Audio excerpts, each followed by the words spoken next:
You want to say hi to the good people? You want to say hi to the good people? I'll bring the camera up so they can see you. I won't bug you, I promise. Okay.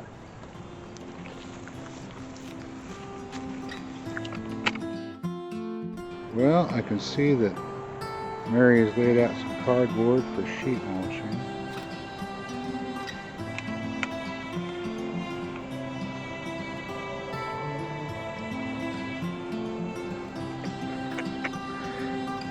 There's the blend of winter wheat, buckwheat, and daikon radish.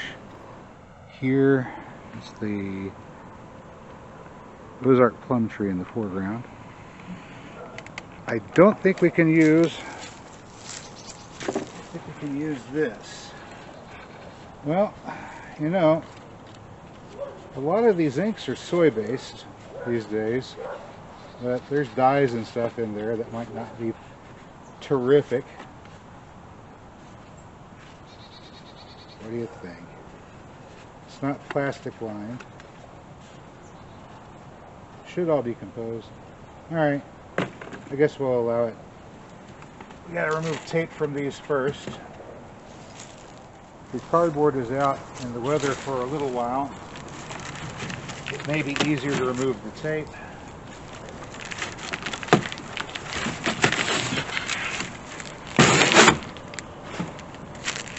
Suffice it to say, this plastic will be in your soil for years and years and years if you put it in. So you may as well pull it out to begin with. This is the walkway in between our little test patch of cover crop.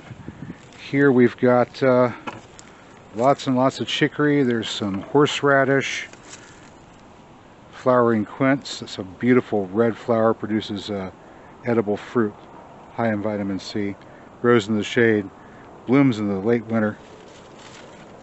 There might be a goji berry in here, but I don't see it. This one's a little overgrown. Lots of chicory. Alright, moving on. Into some strawberries here. A bush pecan. That's right, I said bush. This particular pecan tree. There's my cane for comparison. This particular pecan tree was started from an air layer, and I am now in the process of maintaining it, preferably as a shrub. So it's going to get a haircut here pretty soon to probably about half of that. So down to about there. Get it down to there. I'll probably nip this one probably right about there. So we're trying to keep it short and bushy, and hope that we can coax it into producing pecans at picking height, which might be interesting. This particular bed is a little overgrown. It's a bit of Bermuda. It's invaded. Oh no, there's a goji berry right there. We got some strawberries, bare ground. I need to get some clover in here. Looks like some rodent activity. Yep, gopher holes, rat holes, something. This is an Allegheny chinkapin right here. Allegheny chinkapin, like a chestnut, but it's a native of North America. Grows to a shrub height. Great for understory. This monstrosity here is a black mulberry. And yes, there's a, looks like a wren nest in the tree. They like hanging out here.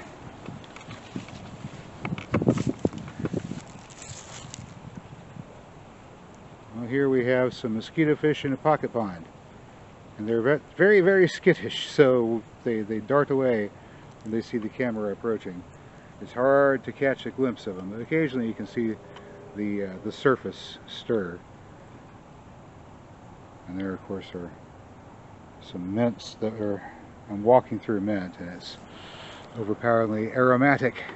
There's some sagebush over there at the far end. Of course, the pond is surrounded by daylilies, which will put on their blooms in the appropriate season. There's some spiderwort that's here and there. That's stinging nettle down there. That's got its own uses. Okay, part of my overall plan to help eliminate or reduce rodents is castor beans. I don't know if they're going to help or not. Who knows? The mint might be doing more to help than the castor beans. Lots of thorny plants in this area here. This one is Zisyphus, spelled with a Z. Zisyphus Jujube. Oof, don't break the branch. Boy. Stone apple or Chinese date. But they're more closely related to a buckthorn. Now this is not as large as they get. These are some of the fruits that were on the tree earlier that were small and still green whenever I was doing my previous harvest, and I thought, yeah, I'll let them stay there. They actually grew up to size and they matured, and these are very, very good.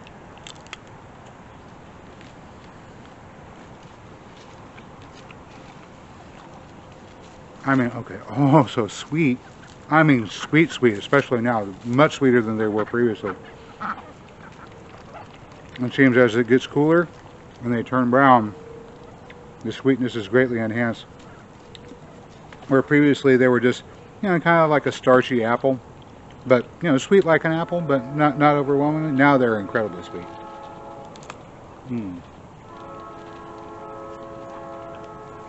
You want to see something sweet? I got a friend I wanted to show you. Hang on. Having this tree in the backyard here has allowed us to invite a few special guests, like this one right here.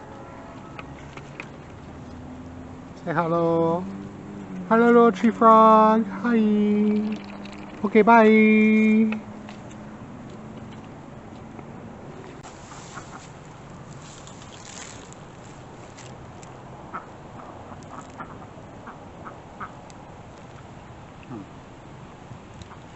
Now, as much as I'd like to hang out in the trees and talk to the tree frogs all day, I do have some chores I have to get done out in the front end of the property over here.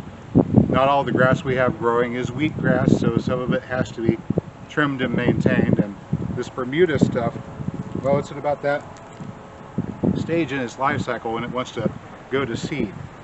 Bermuda is really hard to get anything else to grow in. It forms a tight mat. It's difficult for other species to live in, and you want to have a soil that many species can live in, a diversity of species. So Bermuda is not really conducive to that. However, if you want a lawn that's easy to maintain and you have something like geese or sheep to graze it, Bermuda is not a bad choice.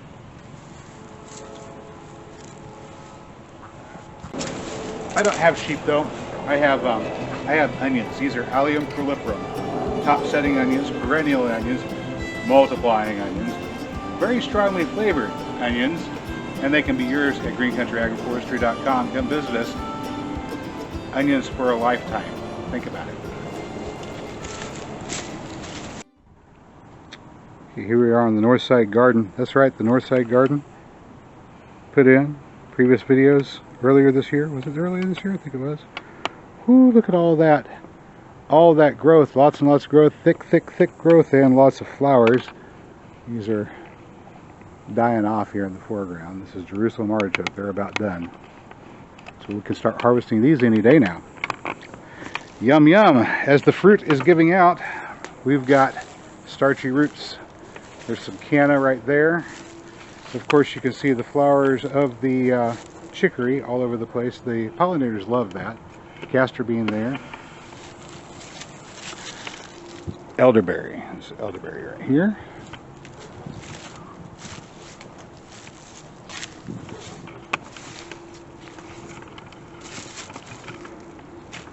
And the mulberry. Here, I'll stand next to it. So the mulberry that we planted is now this tall. Does it like growing here? I think it does. I think it loves growing here. All right. Looking back towards the grape arbor. Almond tree is doing well in the late summer, early fall. It had green on it all the way into winter last winter. So I don't know. It's surviving. It's happy. I'm not going to complain. Of course, we have our bronze muscadine grapes overwhelming the grape arbor back here. Of course, the outward appearance of the grape arbor is a disarray at the expense of the inside, which has been woven a bit to make a nice and appealing interior. We do need to do a little bit more work over here on this side. As you will recall, we removed the bottle gourds that were along this panel just previously. There in the foreground we have our persimmon tree and some castor bean behind that.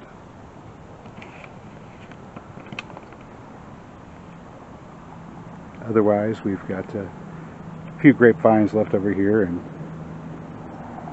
the pecans are coming along. Actually, it looks like a lot of them have already started to fall. That's uncharacteristic, but it's been an interesting year. All right, chores. We've got an area here that we're trying to develop. We've got daylilies planted around what will one day become a pond, filled right now with organic matter because we desperately need to have more than just clay that we dig out of this hole. So as I'm working on building the pond area, I'm converting that clay substrate into something usable, so we're not just putting clay out over the soil in other areas. All right, that's the plan there. Here in the foreground, we've got ourselves, what is this thing? This is a spiderwort, not in flower right now, but I want to keep it alive, so we're going to be careful with the site.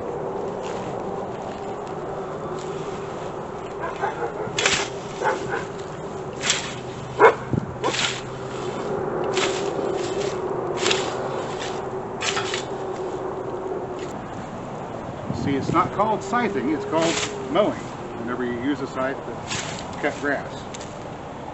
It's a bit more difficult on the slope. On the slope, you have to make sure that your blade is parallel with the ground. So on the slope, it's a bit more difficult. It's best to use this sort of pulling motion with the back handle to catch that curved cutting edge towards you.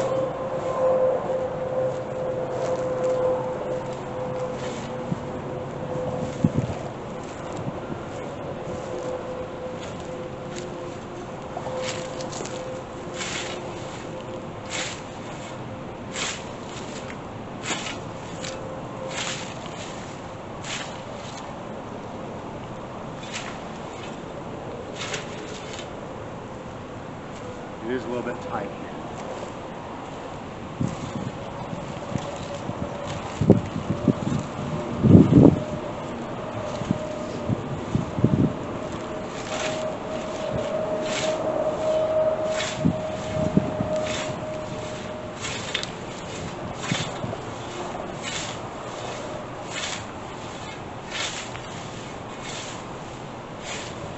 Remember on those slopes, pitch of the blade is important. You want to digging it into the ground.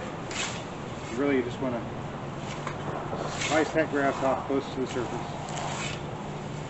That's what we're doing. We're mowing grass. Look at that.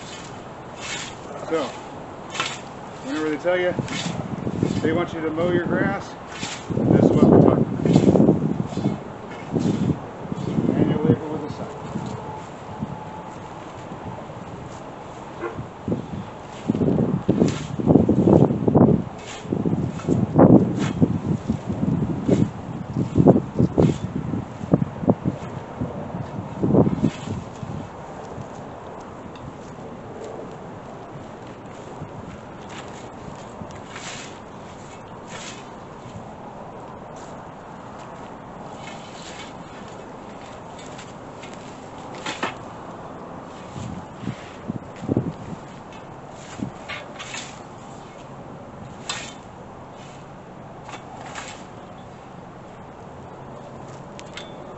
Environmentally sound, fiscally responsible. The energy required to do today's mowing was acquired right on the premises with a couple of delicious, sweet fruits.